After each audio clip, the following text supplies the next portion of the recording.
insight about this stuff is, like vaguely formed and misunderstood at first, or just unclear, which was the word like Opish. It's kind of adds like a language, just like how we have English.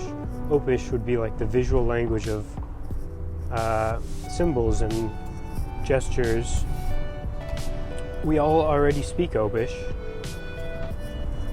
but we can get better at it. And what that does is it puts the context into the speech act. Even the this is an interesting thing. I'm thinking about if one can be eurythmic textually, but that's I think this might be a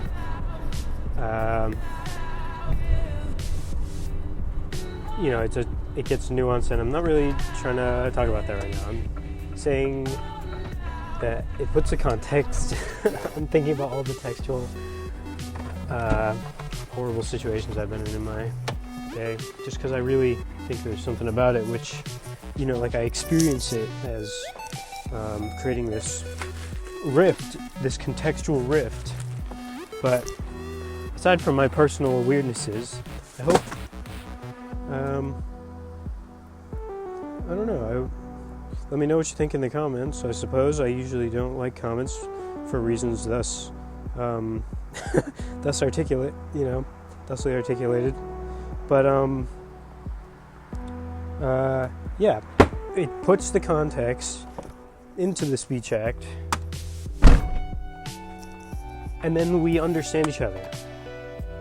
And this connects to all the biblical prophecies about knowing as we are known.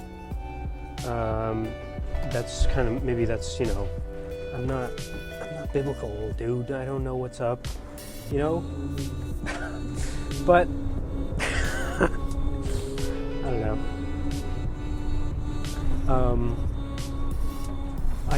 It fits with Christian principles such as agape, empathic resonance, and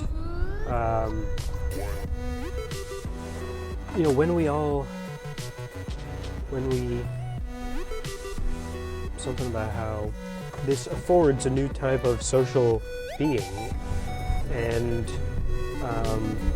social bodies. And I think that there's it's what we're called to do in this sense, is to, I don't know, I didn't get this far in the thinking about all this stuff, but that's really kind of the workings of how I think this probably works. So let me know what you think, and may you have a blessed day. Goodbye. Hello. Unself-conscious creative activity prior to the fall. And then we become self-conscious. Hello.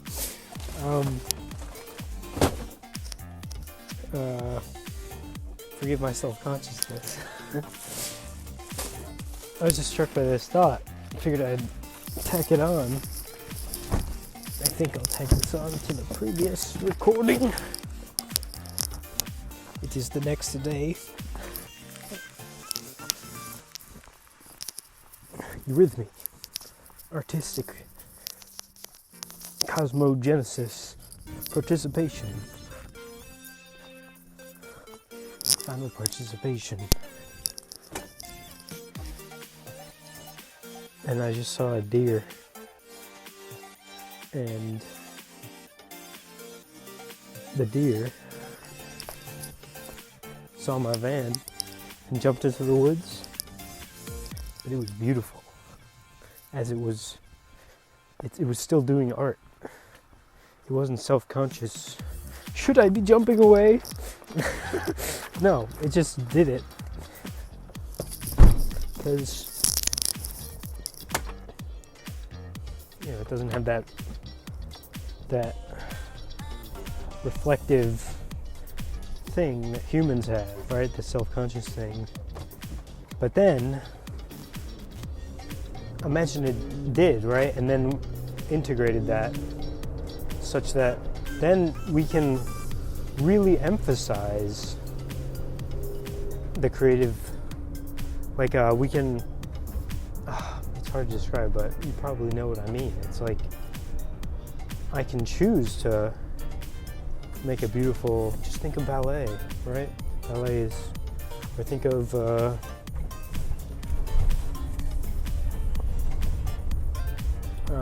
some beautiful line in a play, or think of when a child says "I love you" to their parent.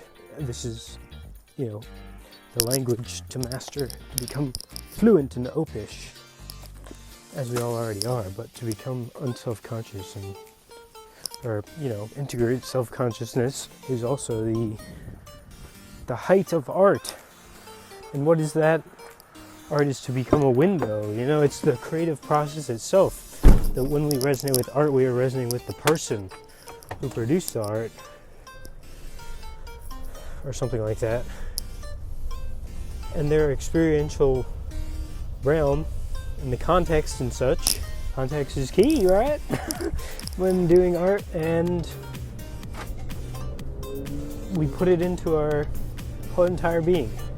We become, ultimately, the thing is to become one with the creative happening of God, participate in the divine life by becoming a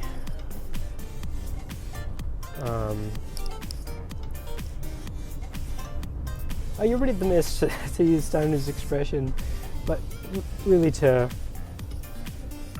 become a master at this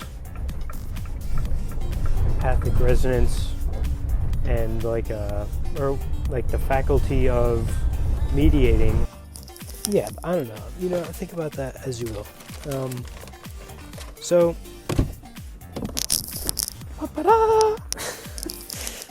hopefully that makes sense. Hopefully you found it interesting. And package can't be found in the picture. There we go. All right. Thank you for listening. And I wish you a good day.